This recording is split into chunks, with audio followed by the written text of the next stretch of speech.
Hello guys! Welcome back to my channel. It's me again, Mai. In today's video guys, gagawa ako ng simple review, brief review and impression about these products. Ito siya, the RYX or RYX Skincerity na Ultra Hydrating Foam Cleanser and Skin Perfecting Serum. So if you wanna know about my thoughts with these products, please keep on watching.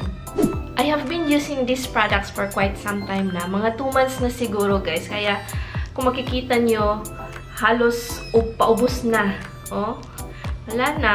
Ito, konting-konti na lang talaga yung natira. So, yung isi-share ko ngayon is based on my experience about these products talaga and how it worked for me. Disclaimer lang tayo, these products may or may not work depending na lang talaga sa skin type nyo. I got these products sa Skin Republic dito sa Tagum. This set right here cost 700 pesos. So, may cleanser ka na and then serum. So, this is how the bottle looks like. Simple lang siya. And then, dito sa likod, nandito yung direction and ingredients niya. Tapos, date of manufacture siguro ito, and then expiry. That slay the day. Yung cleanser mismo is kulay pink. Ang cute, diba? So girly-girly. And it comes with a pump. So yung lalabas dito is foam na siya.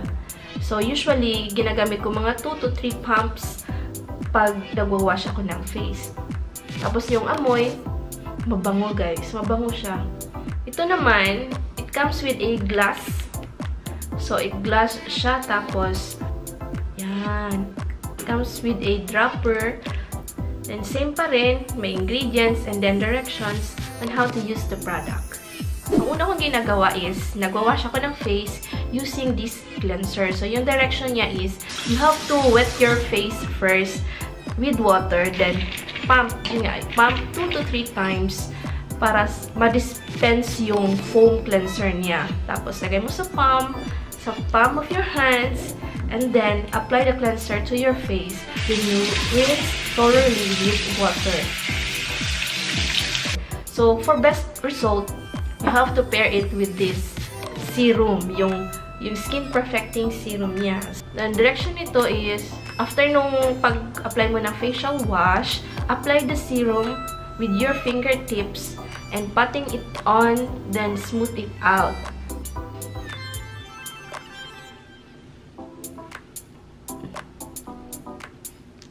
You have to resist the temptation to massage and let your face absorb the formula on its own. Pag medyo naganahan tayo sa pag-blend, no? Tapos ginaganon. Meron kasi siyang tightening effect. So, pag medyo nasobrahan, parang nabibinat yung face mo. Nabibinat. So, you have to be gentle lang on applying the serum. Yung main ingredients pala nito, meron siyang niacinamide, aloe vera extract, carrot extract, papain, and vitamin B3. So, yung benefit ng niacinamide is it improves the appearance of enlarged pores and even skin tone, fine lines, wrinkles, and dullness. Tapos yung aloe vera extract naman is an antioxidant and antibacterial. Tapos yung carrot extract is high in vitamin A, vitamin E, and beta-carotene. Tapos yung papain is very effective in skin renewal and skin lightening. It also functions as an exfoliator, skin softener, moisturizer, and helps fight acne. And last, vitamin B3, it can reduce hyperpigmentation, can minimize the signs of aging, and it also reduces redness. It regulates oil flow and prevents breakouts. So, based sa experience ko, upon first use pa lang guys, nung foam cleanser, unang gamit ko pa lang, na-feel ko na agad na soften yung face ko. As in, parang, ang sarap, parang puwet ng baby. Yun, ganun ang feeling. Tapos, meron na siyang glow na effect. And then, mas na-enhance pa yung effect, yung glowing effect niya, paggamit ko nung serum. Pares talaga yung dalawa. And then naman, para sa claim niya na reduces acne. So, ngayon pakita ko sa inyo, meron akong pimples dito sa my jawline ko. Ewan ko kung anong cause nito. So, meron akong mga pimples. So, napansin ko lang, madaling nawawala yung mga pimples ko. Meron akong bad na habit na kinukutkot ko minsan yung pimple. Kaya, super guilty. Meron mga acne marks. So, with the help with these products, no, napansin ko na medyo madaling mawala yung mga acne marks ko. And napansin ko rin, medyo lumiit yung pores ko, no? Kasi tinatighten niya yung skin. Yung pinakabongga na effect niya is achieve yung Korean glass skin. As in, guys, glowing talaga yung skin. Sa work and yung mga friends ko, nako-compliment nila yung skin ko. Na anong gamit mo? Anong ginagamit mo? So, wala naman akong ibang naisip na iba sa routine ko, kundi ito lang, yung skincare ko lang. Itong dalawang to, as in.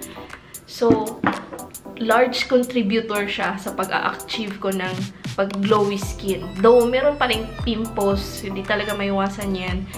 Pero, at least, it improved talaga yung skin condition ko. And I'm very happy and contented about these products, and super duper sulit siya.